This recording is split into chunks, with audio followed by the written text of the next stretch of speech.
C'est quoi les effets de la meth? Alors, faut voir de quoi tu parles, de la méthadone ou de la méthamphétamine, parce que l'un n'a rien à voir avec l'autre.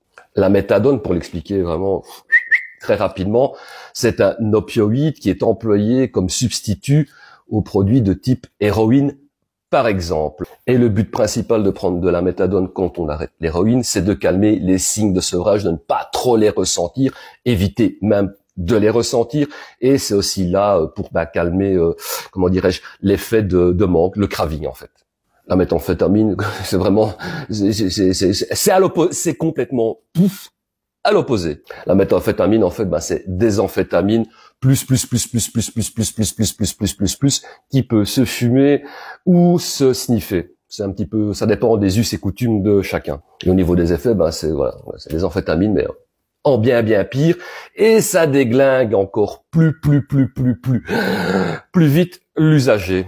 Si tu veux te donner une idée de ce que c'est exactement la méthamphétamine, ce que ça fait sur l'usager, tu vas sur Internet, tu tapotes photo avant, après, consommateur de méthamphétamine, tu vas voir,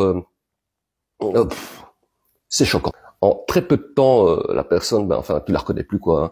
Ça te ravage la peau, ça te ravage les dents, ça te ravage complètement de A à Z tout ton organisme, on peut le dire comme ça. Encore une petite précision, la méthadone, logiquement, c'est pas un traitement à vie. On démarre à une certaine dose, et puis une fois qu'on est stabilisé dans cette dose, hop, on diminue petit à petit, après à chaque fois une phase de stabilisation, etc., pour arriver à bout d'un certain temps à plus rien.